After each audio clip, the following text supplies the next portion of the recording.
From the heart of South Asia to the crossroads of Central Asia, from the turbulent Middle East and North Africa to the power corridors of the West, where narratives collide, perspectives matter, and stories connect. This is Beyond Borders. I am Omar Khalid Butt. During the hour that will follow, we'll try to decipher stories that are of importance to us, you, and in the entire world, in a world without boundaries and borders, of stories that have an impact in this changing world. We'll begin with the top stories of the day, or as we call them, region lines. We start from South Asia, where Pakistan has rejected the deliberate twisting of facts attributed to an Afghan Taliban spokesperson regarding the recent Istanbul peace talks. In a statement, Defense Minister Khaja Asif says such claims are misleading and do not reflect the country's position on regional security. Khaja Asif adds that the people of Khyber Pakhtunkhwa are fully aware of the treacherous and barbaric patronization of Indian spots and terrorism by the Afghan Taliban regime, and they harbor no illusions about its intent or conduct. Moving on to the Middle East, where despite the ceasefire, Israel strikes and severe restrictions on aid have left Gaza civilians struggling to survive. According to the government's media office in Gaza, the Israeli army has committed nearly 200 violations of this ceasefire, while the death toll in the besieged enclave has risen to 236 since the ceasefire was agreed upon on the 10th of October.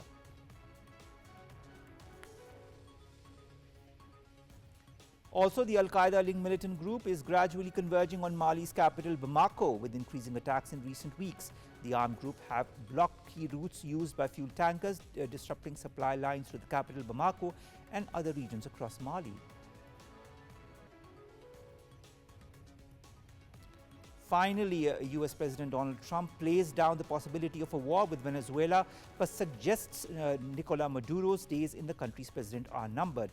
During the past 2 months, the US military has been building up a force of warships, fighter jets, bombers, marines, drones and spy planes in the Caribbean Sea, making it the largest deployment there for decades. At least 64 people have been killed by US strikes in the Caribbean and Eastern Pacific since early September.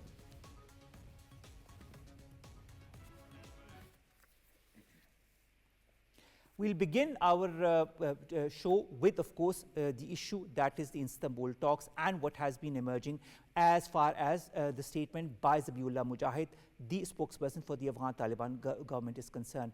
The Taliban spokesperson's claim that Pakistan rejected an offer to deport security threats is not only false, it's malicious propaganda. Pakistan's Ministry of Information has set the record straight. Islamabad asked for the arrest and control of terrorists inside Afghanistan, not the repatriation of migrants. The question is, why does Kabul twist every fact instead of acting against the TTP or the Fitna al-Khawarij? We've been joined by Hassan Khan, who's a leading Afghan affairs expert right here in the studios. Hassan, thank you very much to have joined us. And it's good to see you in the studios or on our new show after a very, very long time. Because we're always on, on Zoom. And this time we're face to face, which is always better. Hassan, Pakistan proposes that any militants identified as Pakistani nationals be handed over through designated border posts. I'd like to repeat, designated border posts. Why did then the Afghan government fabricate this story that was also said in the statement by Zabiullah Mujahid about deportation being rejected when Islamabad's position was transparent, legal and cooperative? Thank you very much, Marsab. I think, as you rightly mentioned in your statement, that they are rightly working on what you call it, the malicious propaganda. This is not the first time. I think since the launch of Istanbul talks during that time, they were releasing calculated leaks and what you call it, fabricating the whole scenario in favor of Afghans, the Afghan Taliban. And quite unfortunately, for the first time, anybody who have heard it, that Afghan Taliban, three statements of Zabiullah Mujahid. One was that Pakistan is not ready to accept when we are handing them over the terrorists, whether the TTP, the BLA, or the other. So I think definitely they would have the documents where Pakistan have not accepted that. And the other important thing is they are telling the world that Pakistan want Afghan Taliban to stop TTP inside Pakistan, attacking inside Pakistan. It means that to secure peace within Pakistan. So I think Pakistan is not a banana state, and it's neither Afghanistan. Pakistan is capable enough, especially Pakistan security forces and civil armed forces are capable enough to defend our territories. So this is a propaganda, and this propaganda is not only, I think, lately when the Indian factors in Afghanistan enters, after that there is a sophistication in this propaganda. So definitely somebody is there, someone is there guiding them, and particularly creating, I think, a sort of mistrust and the people of Pakistan and even about Pakistan and the outside world. I think unfortunately now they are expanding this what you call it, the canvas of accusation and counter accusation. They have nothing to tell on the table. Pakistan's point, only single point agenda was stop the TTP people from using the Afghan soil, stop patronizing the TTP. The TTA must stop patronizing the TTP, must not allow a permissive environment within Afghanistan to be used against Pakistan. That was the only things. But now, look, because they were not having any answer for it, and Pakistan's give them the proof. Right at Doha, right at Istanbul. So these are just, I think, what you call it, lame excuses, prolonging an effort to distract from the reality of the fact that the Afghan Taliban does not want to stop. Yeah, that is a crucial question. And why they, one, if they don't have the capacity, at least they shall have a will to stop it. But they neither have the will to stop it, neither the capacity to do that. Maybe there are a number of other reasons also. But I believe that these terrorist networks are just like a currency for the Afghan Taliban. They are being relevant due to keeping these terrorist networks inside Afghanistan. What the other country have with them, I think, at the moment it is only the terrorist networks. The UN report says there are 20 terrorist syndicates, the quadrilateral groups, which include Pakistan, China, Russia, and Iran. They have time and again issued statements saying that the terrorist networks, especially TTP, Al-Qaeda, Jaish-ul-Adl, ETIM, IMU, TIP, etc. All these terror networks are operating from the Afghan side. So instead of taking it seriously, they are just diverting the attention of the world by counter accusation against Pakistan. At the same time, they let these militant outfits like the TTP, like the Fitna al-Khawarij, use the ammunition, the billions of dollars worth of ammunition that was left by the Americans in 2021, and they let them roam free within their territory and do whatever they want, and also cross the territory into Pakistan. They create avenues so that that can happen. I'd like to understand, there are so many theories, being circulated across by analysts and by media persons and by security analysts as well. What is the reality of the fact? Are they too afraid of the Fitna al-Khawarij? Are they too, inclined or tongue-in-cheek with the Fitna al-Khawarij that they will never do anything against their interests? What is the reality of the fact? Why can't they stop them? I mean, this is a basic question.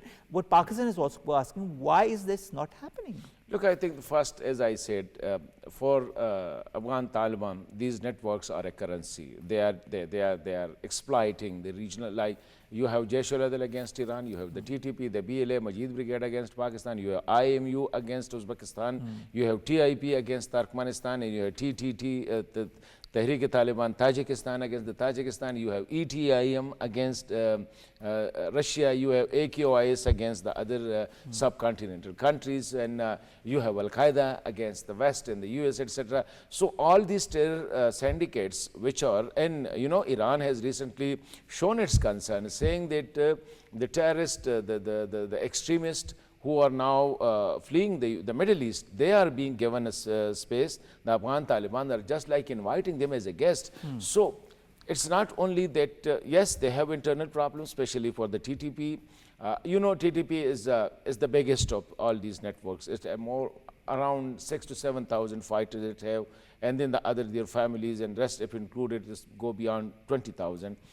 And for Afghan Taliban, they are not a single uniform group. They have it's a sort of coalition between the Haqqani networks and the Kandahari groups.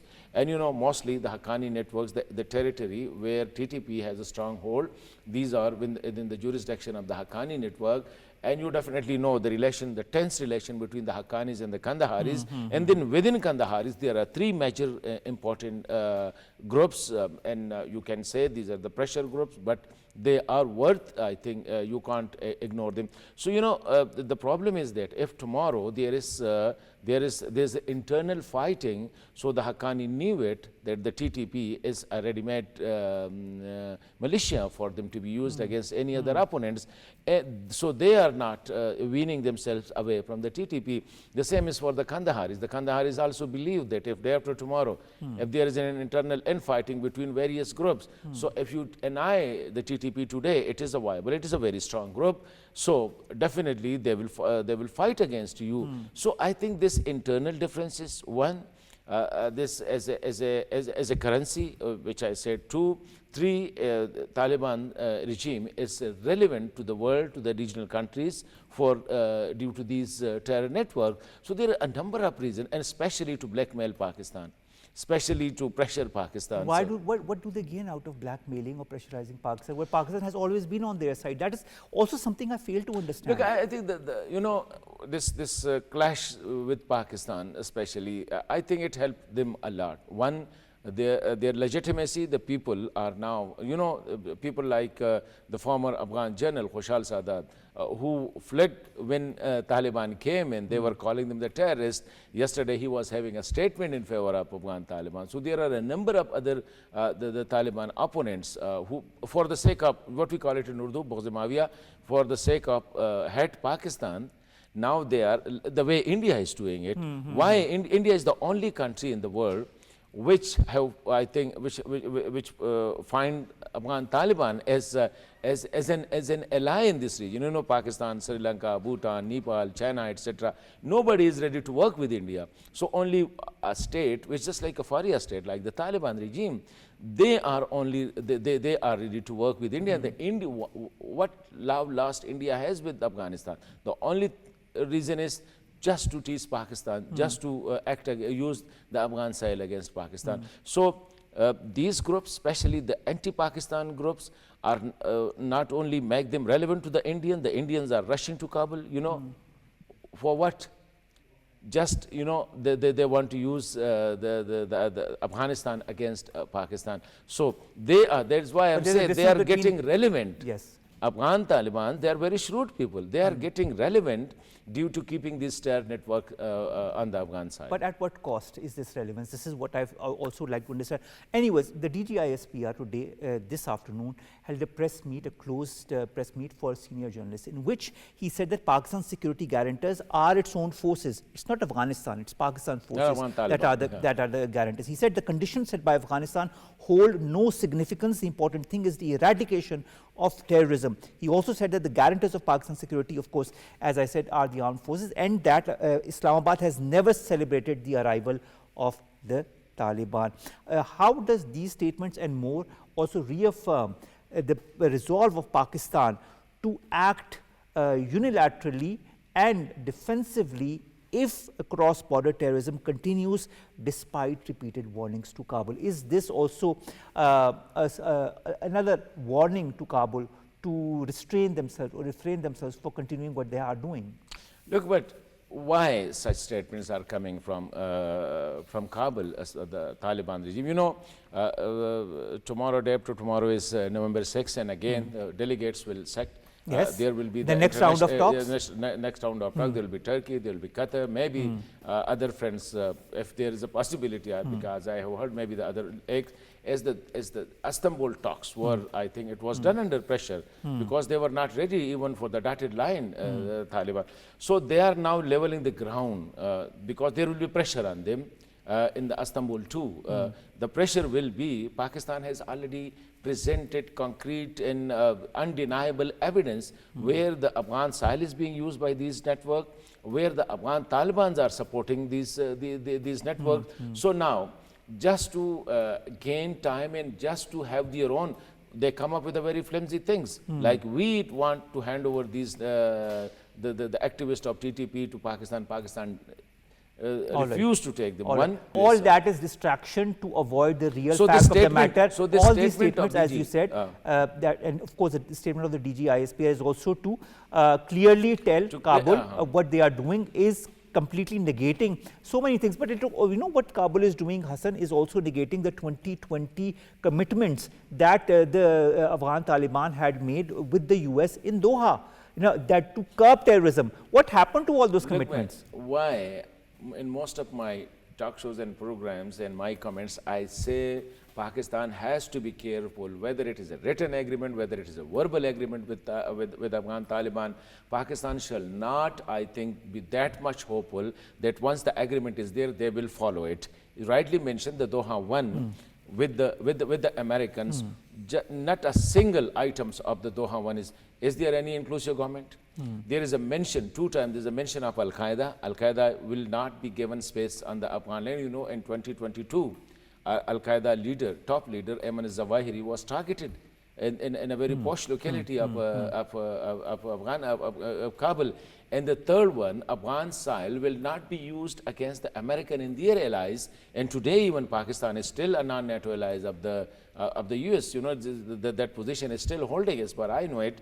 So I think they, in their action against the women, in that when they were negotiating with the Americans, they just presented themselves as a reformed militia group, but the way they are acting against the Afghan women. So I think that's why I'm saying that we have to be careful entering into an agreement with the Afghan Taliban. We shall not expect that what they write, what they sign, what they say, they will follow it. I mean, that is so sad for a country that Pakistan has supported for so many decades. Pakistan has, you know, been on the front line for them, has, you know, highlighted the issues concerning Afghanistan for so many decades, has harbored millions and millions of refugees here for decades. And this is how we are unfortunately repaid by the Afghan Taliban and the Afghan, you know, the regime. The way that all of this is happening, with 3 rounds of peace talks already happening and another round of talks happening on the 6th, with, I don't know what kind of prospect we have as far as the future of peace in the region is concerned. All they have to do is just stop the harboring the militant outfits and stop their infiltration into Pakistani territory. This is just one thing. I think even if they can't stop them, just do not provide a permissive environment to these terror networks, whether it is against Pakistan or the other terror network. Afghanistan is right at the moment, it is, I think, an ideal place for any terror syndicate, for any terror network. And as I said, against Pakistan, China, Turkmenistan, Tajikistan, Uzbekistan and Iran. All these 6 countries have designated terrorist network on Afghan side. So I don't know. Let's see what happens. Let's wait and see for the 6th. Let's see what happens, because of course Turkey and the other guarantors are pushing for something to happen. But we of course, and we inshallah will be careful. But if something happens, we will respond in kind. Yeah, that is the red line. Yeah, Pakistan has already drawn it. That is the red line. Thank you very much, Hassan Khan, to have joined us, and we'll continue inshallah to see you regularly on our show. Let's take you now to the Middle East and North Africa.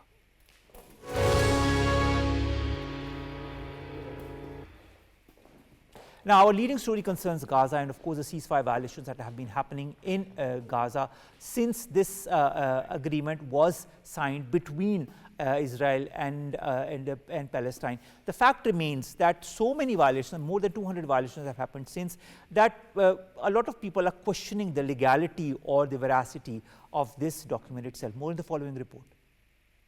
The Israeli army has committed nearly 200 violations of the Gaza ceasefire that took effect on October 10, reports the government media office in Gaza. Despite the truce, Israel has blocked the full entry of humanitarian aid, refused to reopen the Rafah crossing for medical evacuations, and prevented the delivery of essential medicines and medical equipment. Gaza officials report that about 90% of the enclave's civilian infrastructure has been destroyed, causing losses estimated at $70 billion.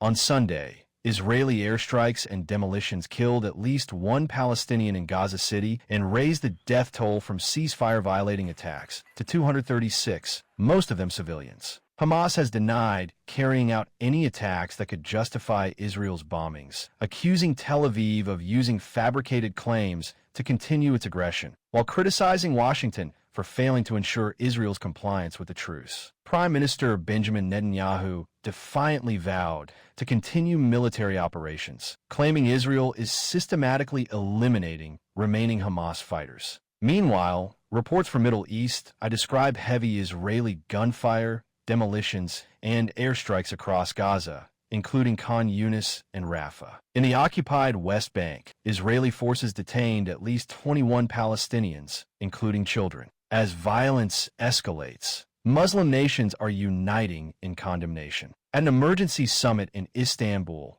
Pakistan and Turkey pledged to push for Israel's complete withdrawal from Gaza and unrestricted humanitarian access, urging the international community to take a firm stand against Israel's ongoing violations. We've been joined by Jasmine Al-Gamal, foreign policy analyst, who joins us from the United Kingdom. She's a former Pentagon Middle East advisor as well. Jasmine, thank you very much to have joined us. Jasmine, my first question concerns the violation of the ceasefire agreement. Almost 200 plus ceasefire violations have happened since the agreement was signed.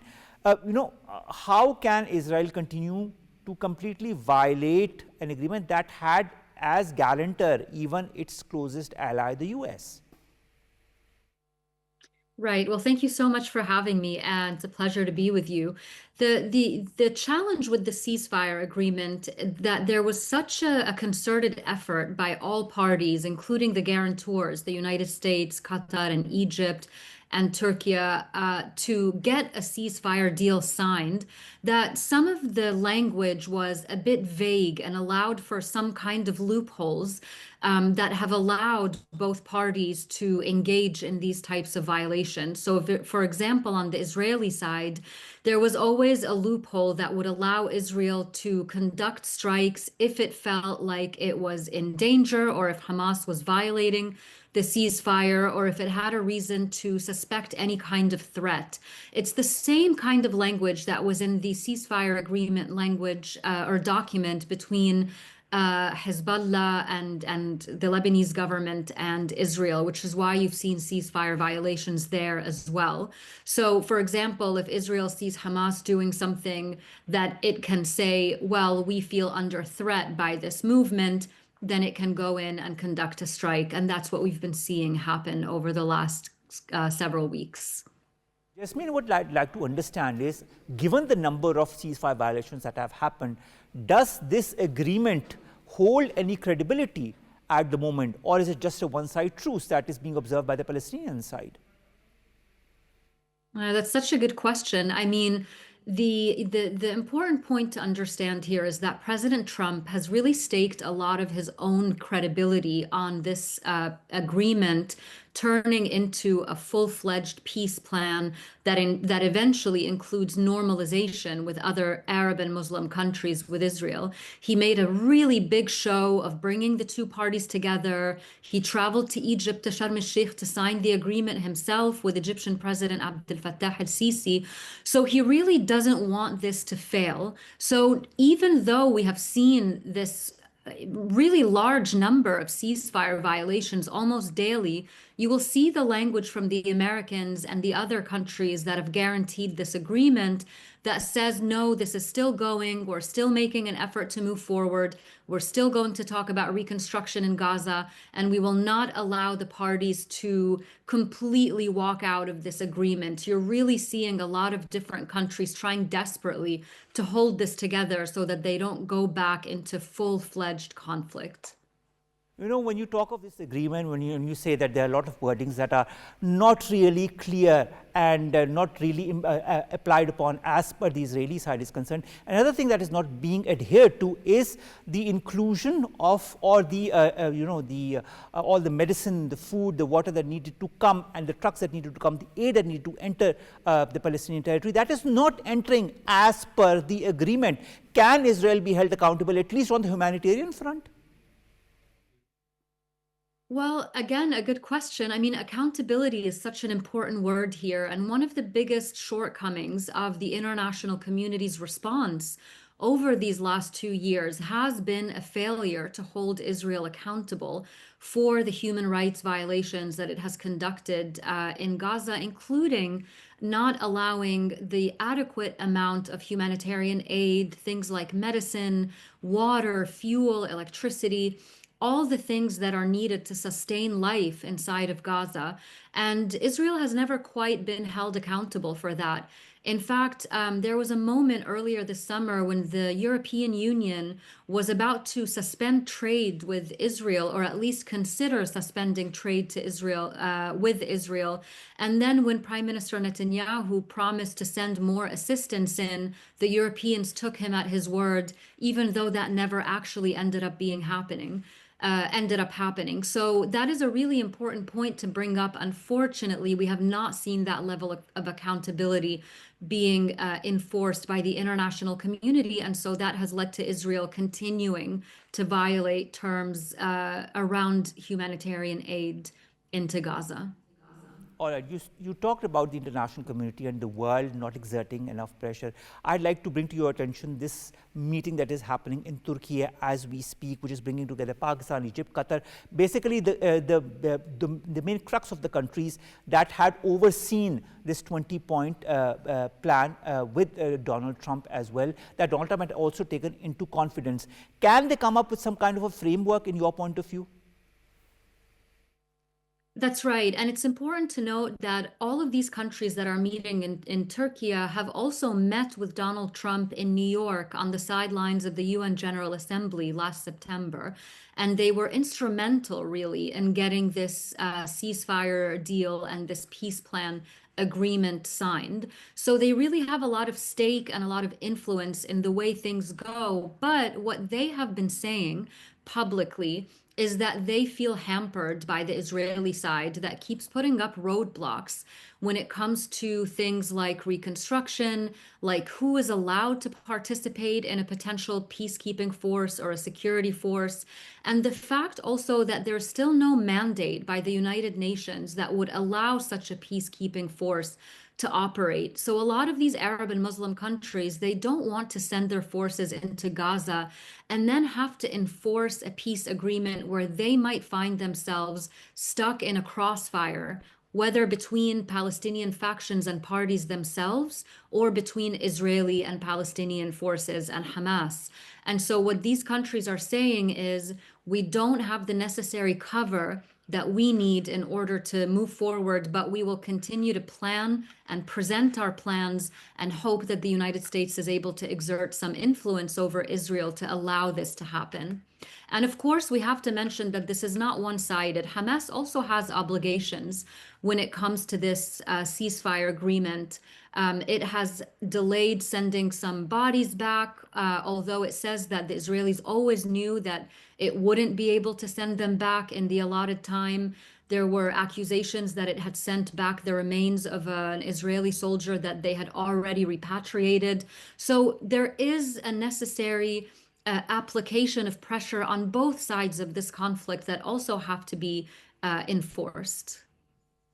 All right, I'd like to understand, Jasmine, if Israel continues with impunity to flounder all of the laws which have been laid down, all of the decisions that have been taken, and even, ICJ or ICC decisions that were taken, can they be brought to task one way or the other, or is it also an impossibility? Look, I mean, that really is the million-dollar question here is this Israeli government ever be held accountable for what happened over the last 2 years and what is continuing to happen still, both in Gaza and the West Bank?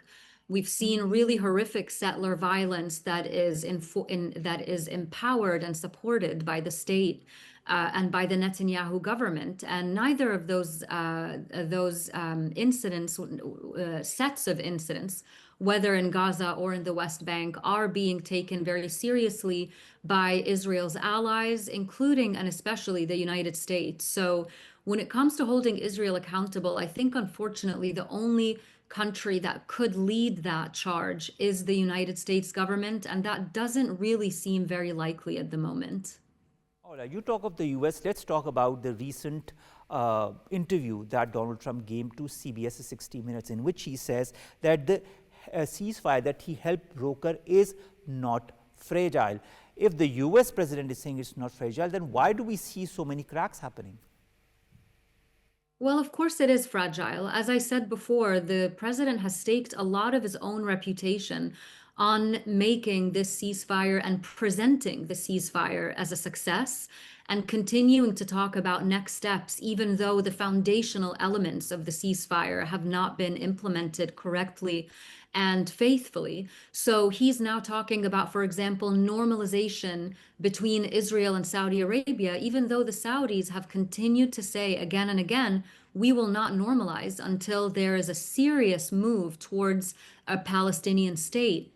When he was asked about that, Donald Trump said, no, no, no, I don't believe that, the Saudis are going to normalize. So there is this element of President Trump wanting to force the matter. He sees what he wants to see. He wants to present it the way he wants to present it. But as you said, the facts on the ground tell us something very different. And I think this is where really the role of the Arab and Muslim countries come in. They have to continue, and this is what they're trying to do, to continue to put pressure and to have these honest conversations with President Trump to try to get him to see the full picture and to put that US pressure on Israel to abide by the ceasefire and to really move forward towards a better future in Gaza. Jasmine, when you look or talk about the future of Gaza, I'd like to also understand what kind of future do you foresee under the current circumstances? There's a lot of talk about the implementation of the ceasefire. That is not happening in principle. A lot of ceasefire violations are happening. Then there is this whole talk of the presence of some kind of a security force of different countries that is going to safeguard the interests of the Palestinians. What exactly is cooking in your point of view? There are so many details that are still so vague and so contentious that I think, unfortunately, it's going to take a really long time to hammer out these details. So, for example, right now, the Americans are reportedly talking about something called, like a model of a quote unquote free Gaza, which is the area of Gaza that is not controlled by Hamas at the moment, which is about half of Gaza.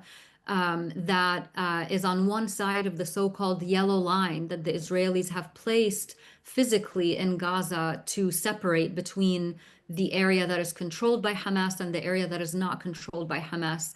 And you see conversations being reported about the Americans wanting to start reconstruction in that non-Hamas controlled area of Gaza, even if there are still IDF troops there, Israeli forces, which is of course a terrible and dangerous idea, because if you have about 1 million Palestinians moving to this area that is not under Hamas control, where you still might have an Israeli presence, you can see so many problems in that future, where you see basically a return of the Israeli occupation in one half of Gaza and Hamas running the other half of Gaza and continuing to go after its own rivals and so-called enemies. So really, the Palestinian people are the ones who are suffering from this arrangement the most and from this lack of attention to detail.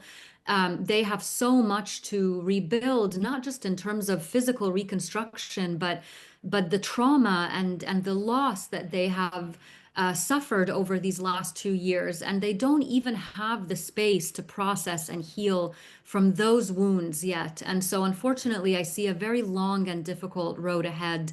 And one hopes that the international community really steps in and tries to move forward with the elements of this peace plan sooner rather than later.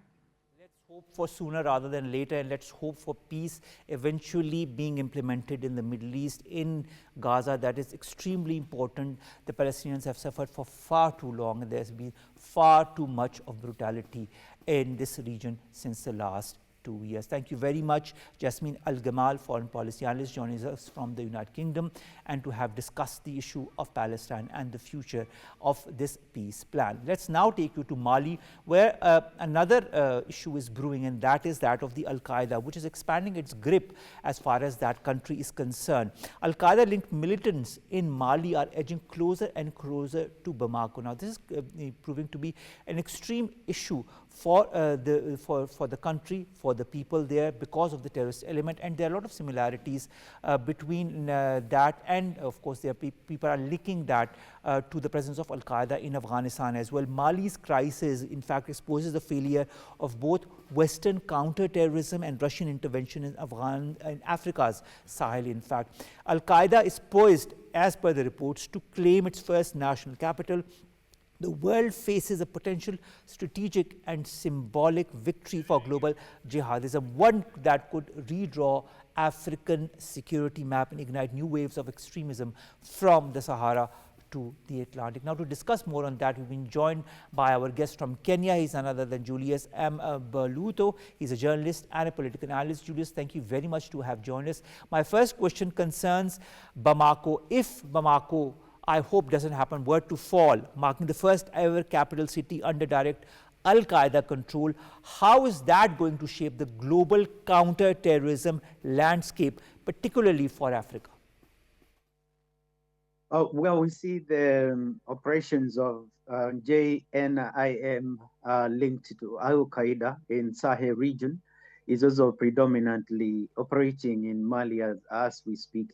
Now, the regions that have been affected before in Mali were southern, central, and also a bit of north as well. So now for any kind of rebel movements or groups fighting, sometime capturing a city, it tends to be like a trophy. And in a way, if it was to fall, hopefully not, it would signify victory for JNIM.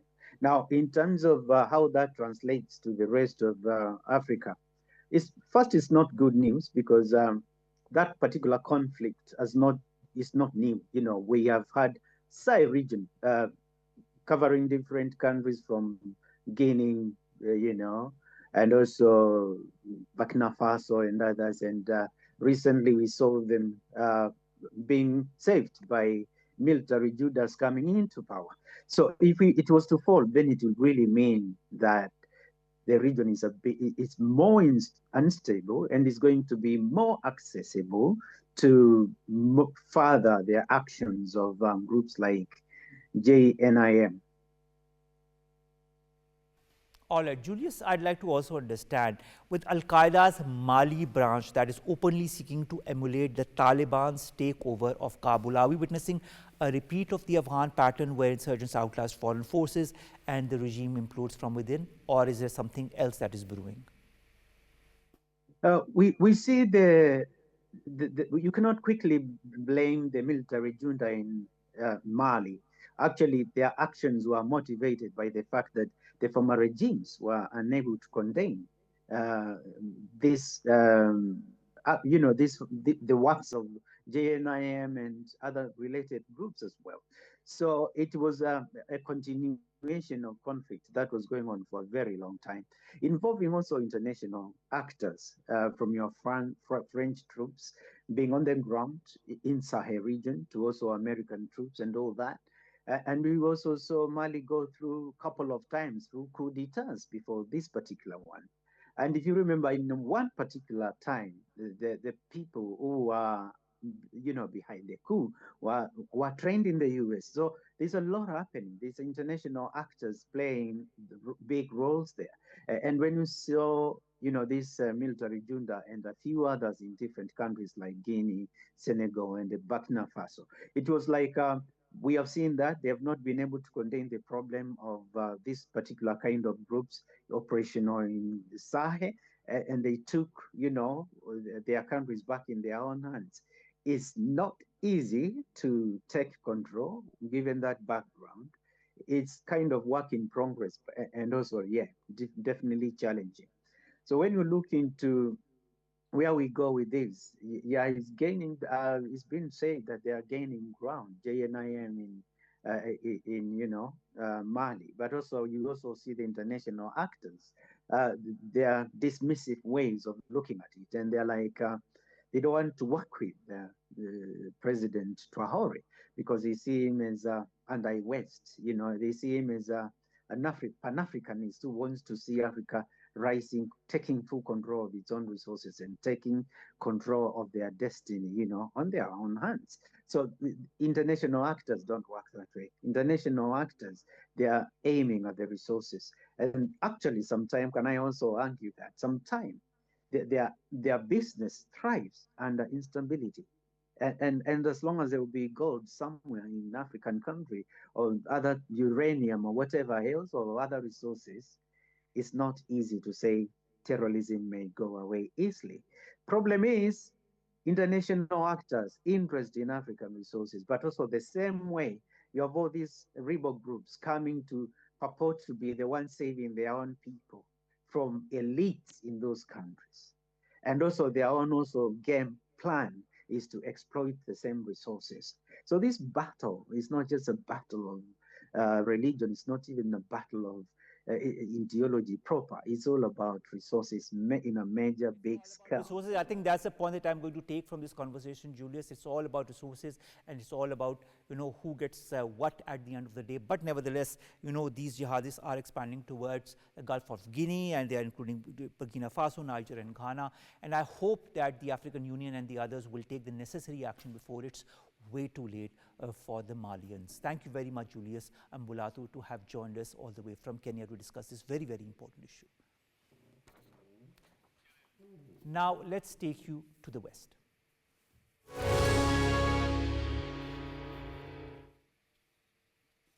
Now, we talked about Donald Trump talking to CBS's 60 Minutes, and in this, he also mentioned the US-Venezuela conflict. He said that he rules out this war. He did downplay, but tensions with Venezuela have grown, as per the president himself. He has suggested that President Nicolas Maduro's time in power may be limited. Speaking to CBS's 60 Minutes, he said, "I doubt it, I don't think so," when asked about military action against Venezuela. But of course, he accused Caracas of treating us very badly. Now, for the past 2 months, the US military has expanded its presence in the Caribbean. It has deployed warships, bombers, drones, marines, described as the largest regional operation in decades. Washington says the mission targets drug smuggling networks, but critics argue it also places pressure on the Venezuelan government. With that, ladies and gentlemen, we come to an end of today's Beyond Borders. As has been the norm with our show, we always bring you stories that matter from different corners of the world, from the African continent, from Asia, from the Middle East, from the West, and issues that concern the world as one. We forego the borders and the boundaries to bring you these stories in this changing world in the 21st century. We'll continue to bring that in the days to come. Allah Hafiz.